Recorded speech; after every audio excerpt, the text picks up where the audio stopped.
Well, it is not uncommon for a teenager or preteen even to have a cell phone. Most use them to call their parents, talk with their friends, or exchange text messages. But there are some teens who are also exchanging nude or semi-nude pictures. It's called sexting, and it could land kids in hot water.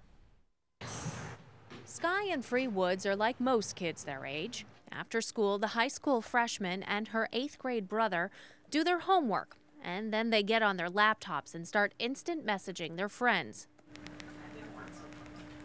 Sometimes those conversations cross over to the cell phone. Skye doesn't miss a beat going from her Facebook page to her cell phone. Most of her conversations are mundane. Just like, hi, how are you doing? Pretty innocent. She says she'd never send a naked picture of herself or anyone else on her cell phone, a practice known as sexting. Oh, no. God, no. I'd say no, go away, don't talk to me ever again. Skye's brother Free says he wouldn't do it either, but he believes his classmates are. I think it's just what's going around right now, so I think people are getting into it because they think that it's cool because, oh, my friend told me he was doing it and stuff like that. Although many parents, teachers, and students were hesitant to talk with us about this issue, according to a national survey conducted just last year, 20% of teens have sent sex, nude or semi-nude photos that they have sent via cell phone. 48% of teens say they have received such a message, and 44% of teens say it is common to forward those messages on. Anymore, and you forget to change your password. As president of the group working to halt online abuse, Jane HITCHCOCK travels the country talking with parents and children about staying safe online. She uses real-life examples to drive her point home.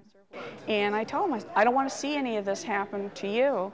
Just think before you talk to anybody online, before you take a picture, before you send it to anyone, before you type something, before you hit that send button. Think. But HITCHCOCK doesn't just want to scare teens by showing them where their pictures may end up.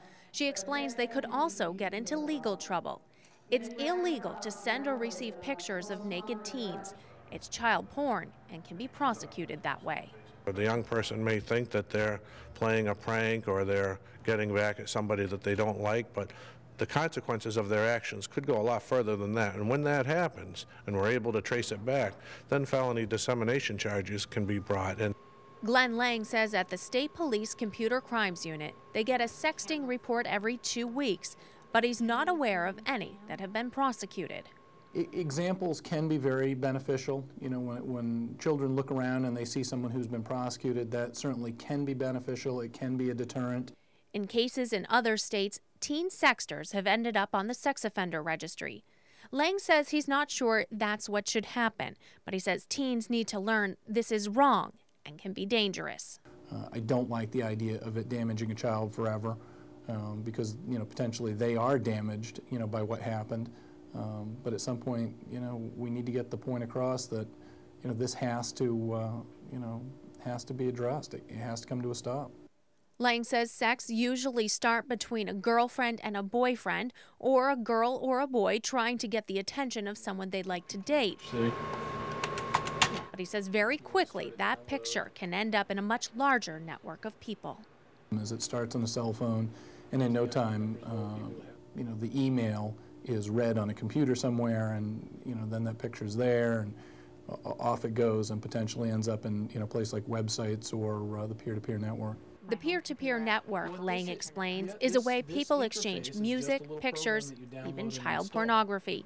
And he worries that children who send what they think are innocent text messages could end up within that network. He hopes through programs like HITCHCOCK's, both teens and parents will learn about the risks of sending sex. Prosecutors hope the same. When I see cases like this, the biggest concern that I have is whether it's sort of a foreshadow for much more serious abuse, which may be going on, much more serious exploitation and, you know, the dissemination of these images, you know, onto the internet, because once it's on the internet, it's on forever. Skye and Free Woods seem to know that already. Because it's just not intelligent to do that. Hopefully their classmates know it too. Now, on our website, you will find a link to the Working to Halt Online Abuse website. It has resources for parents, teachers, and teens about staying safe online and on your cell phone.